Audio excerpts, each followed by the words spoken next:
Donc, on est dans le chapitre électricité et capteurs. La grosse nouveauté, c'est les capteurs. Mais les exercices portent vraiment sur les lois de l'électricité pour bien asseoir les essentiels. L'objectif, c'est de savoir comment on mesure une tension, une intensité, savoir schématiser aussi un circuit électrique et utiliser les trois lois de l'électricité. On a vu la loi des mailles, la loi d'Ohm et la loi des nœuds. Hop, tchouc, tchouc. Et donc, on va corriger le numéro 1 ensemble. On me dit, un circuit est alimenté par une pile de 4,5 volts. Ah oui, j'ai le schéma en dessous. Hop, et la pile, elle est ici. D'accord. La tension UDC. C'est quoi le rebelox? Ah oui, ils ont appelé, ça se fait souvent ça, les nœuds par des lettres. Donc là, j'ai A, B, C, est-ce qu'ils ont été logiques? Oui, D, E, F, G. Ok, donc le point UDC, c'est entre là et là. Ok. Aux bandes de la DEL, oui, c'est bien la DEL est de 2 volts. L'intensité du courant, nanana. Ah, ok, on me donne plein d'informations sur les tensions, les intensités, quelles sont leurs valeurs. Je vais prendre 2 minutes pour me les noter, où elles sont, sur quel dipôle, etc. Je pense que ça va m'aider pour la suite. Du coup, premier réflexe qu'on peut avoir, même sans qu'on vous le demande, c'est de flécher les tensions des dipôles dans le même sens que le courant pour les générateurs, dans le sens opposé pour les récepteurs, et on va en même temps noter les valeurs. Donc là, j'ai le plus de la pile ici, le moins ici. Le courant, il va circuler du plus vers le moins à l'extérieur du générateur. Donc là, j'ai un courant ici qui va comme ça. Là, j'ai un courant qui va comme ça, qui va comme ça. C'est ici. OK. Pour la pile, du coup, la tension, ça va être dans le même sens que le courant, elle va être fléchée comme ça. Là, ça va être U. Je vais utiliser les lettres qu'ils ont indiquées AB. Et on me donne sa valeur. UAB, c'est 4,5 volts. Aux bornes de la DEL, UDC, ça va être 2,0 volts. Mon courant, il va comme ça. Et une DEL, c'est un récepteur. Du coup, je vais le mettre en sens inverse. UDC, elle est comme ça. Là, pour le résisteur, pareil, c'est un récepteur, ça va être en sens inverse. UED. Hop, et si je le fais jusqu'au bout, là, j'ai U, G, F ici. Pareil, le moteur, c'est un récepteur. La tension est fléchée à l'inverse de l'intensité. C'est que des conventions. Si on faisait exactement tout l'inverse, ça marcherait aussi. Il n'y a rien à comprendre physiquement, là. Bon, du coup, ah oui, j'ai pas mis les valeurs d'intensité encore. Donc là, j'ai mes deux valeurs de tension. OK. Et on me dit l'intensité du courant qui circule de E vers C est de 25 milliampères. Donc de E vers C, donc le courant qui est ici, là. Celui-ci, je sais qu'il vaut 25 milliampères. OK. Et je vais lui donner un nom pour me repérer. Là, on va l'appeler I1. Celui-là, je vais l'appeler I. Hop, I2. Ouais. Hop, je retrouve I2 ici aussi. On est dans la même branche. D'accord. Celle du courant qui circule dans le moteur, ici, vaut 50 milliampères. Donc là, hop, je sais que I2 est égal à 50 milliampères. OK. Et là, j'ai toutes mes valeurs. Bien. Question 1. Recopier. Donc, le premier truc à faire est compléter le schéma avec les tensions et les intensités. Ah ben, c'est ce que je viens de faire en débroussaillant l'énoncé. En fait, j'ai fléché les tensions et j'ai mis les intensités. Donc la question 1, en fait, on y a répondu. Au passage, je vous dis de recopier là, pour pouvoir vous réutiliser l'énoncé pour vous entraîner. En interrobot, vous n'êtes pas obligé de recopier, vous pouvez faire directement comme j'ai fait ici là. Ok. Deuxième question. Calculer la tension UED au banc du résistor. Ok. Après, on va me demander de calculer la résistance et après l'intensité. Ah oui, j'ai trois calculs là à faire. Une pour la tension, un pour la résistance, un pour l'intensité. J'ai les trois grandeurs en fait électriques à calculer. J'ai trois grandeurs à calculer et j'ai trois lois. Si le prof il a bien construit son énoncé, il s'est débrouillé pour que j'ai un petit peu les trois lois à utiliser. Si on ne connaît pas bien sa leçon, on peut se les noter. On a la loi des nœuds qui va être pour l'intensité et elle va se passer à 1, 2. On a la loi des mailles pour la tension et la loi d'Ohm qui est valable que pour les conducteurs ohmiques ou que pour le résistor là. Et qui relie tension et intensité. Donc là, c'est pour l'intensité, pour la tension, et là, ça relie tension, intensité et résistance. Ok, donc je vais m'atteler à la première question comme la première question de calcul. On me demande de calculer UED. Donc on me demande la valeur ici là.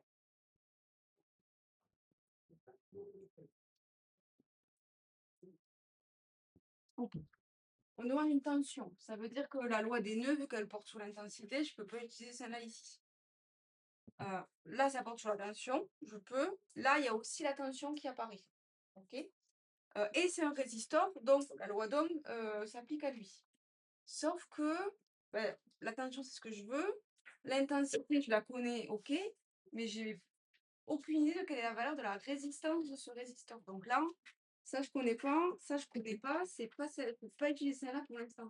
Ici. Donc, je vais partir sur la loi des mailles. Et je vais le dire. Je vais citer la loi. D'après la loi des mailles.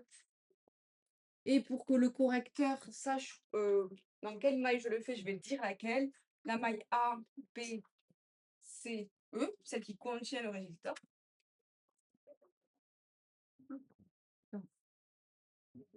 A, B, C, E. Si l'énoncé il n'a pas donné des lettres au point, au nœud, vous avez le droit de le faire. Ça permet d'expliquer sans que ça prenne trop de temps. Hop, et là, je vais utiliser la loi des mailles. La loi des mailles, elle me dit quoi? C'est que la somme algébrique des tensions va être nulle. Et le mot algébrique, c'est-à-dire que certaines, j'ai en compté positif et d'autres en négatif. C'est pour ça que j'ai mis des flèches en respectant les conventions. Là, on choisit un sens dans lequel on va compter les trucs de manière positive. Peu importe le sens qu'on choisit, on va trouver la même chose à la fin. Donc là, moi, je vais choisir le sens des aiguilles d'une montre, mais si vous faites anti-horaire, ça marche aussi, hein. On va changer de couleur. Hop, donc, moi, je vais compter toutes les tensions qui vont dans ce sens-là de manière positive, toutes celles qui sont à l'opposé de manière négative. Hop, je commence ici, UAB, hop, ça tourne pas dans le même sens, donc ça va être moins UAB.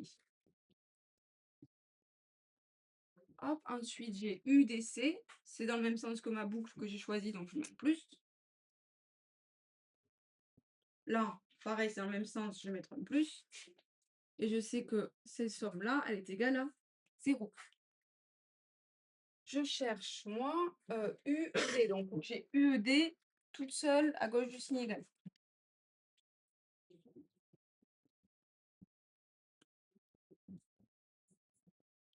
Donc, il faut que j'enlève UDC et UAB.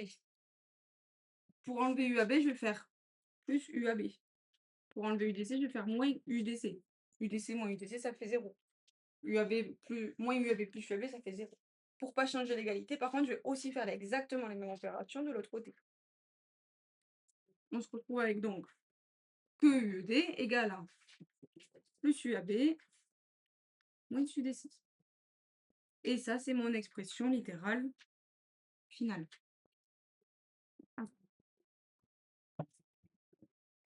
Dans les données, est-ce que j'ai tout? UAB, oui, je le connais. UDC, oui, je le connais. Hop, c'est dans la même unité. Je peux faire directement mon application numérique. UED, ça va être égal à 4,5 volts moins 2,0 volts, soit UED égale 2,5 volts. Et j'ai calculé la tension, j'ai répondu à ma question, et là j'utilisais la loi des mailles. Retenez bien qu'il faut dire quelle loi vous utilisez à chaque fois. Question suivante. Calculer la résistance R du résistor. La seule des 3 lois où j'ai la résistance qui apparaît, c'est la loi d'Ohm. C'est un résistor, donc j'ai bien le droit de l'appliquer. Et ça, je viens de calculer, ça on me le donne. Donc ça y est, maintenant, j'ai une des deux inconnues qui est maintenant connue, je vais pouvoir l'appliquer. Donc, calculons R. Hop. Après, la loi d'Ohm. U est égal à R fois I. U est égal à fois I. Moi, je veux R. Donc là, je vais devoir bidouiller l'expression mathématique. Donc ça implique que je vais faire, c'est le I qui m'embête, je vais faire diviser par I sur le terme de droite, diviser par I sur le terme de gauche. Donc je me retrouve avec U divisé par I est égal à R fois I divisé par I. Là, on revoit le chapitre 1 au passage, hein. Ça fait 1. I divisé par I. Donc je me retrouve avec R égale à U sur I. Et donc on peut l'écrire dans le bon sens. U, R égale à U sur I. Et j'ai mon expression littérale finale.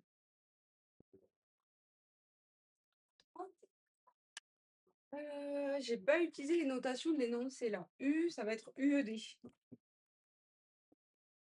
Hop. Et I, moi je l'ai appelé I1 ici. Voilà. Mes données sont les suivantes. Non. UED, je l'ai ici. 2,5 volts. Et I1, 25 milliampères. Ah, là, mes connaissances me disent que ça, c'est des ohms, mais ça, pour que ce soit des ohms, que ça fonctionne, ça doit être en volts, et ça en ampères. Donc là, j'ai une conversion à faire. Le M de milli, si vous vous souvenez bien du premier chapitre, on peut le remplacer par x10 moins 3 pour avoir un ampère. Donc ça, c'est égal à 25 x 10 moins 3 ampères. Le milli est vraiment remplacé par la puissance de 10 correspondante. Je passe à l'application numérique. R, ça va être égal à 2,25 volts divisé par 25 fois 10 moins 3 ampères. On prend la calculatrice et on trouve... Oh bah oui, 100 ohms. Hop, c'est mon résultat. Je sais que ma résistance vaut 100 ohms. Ok.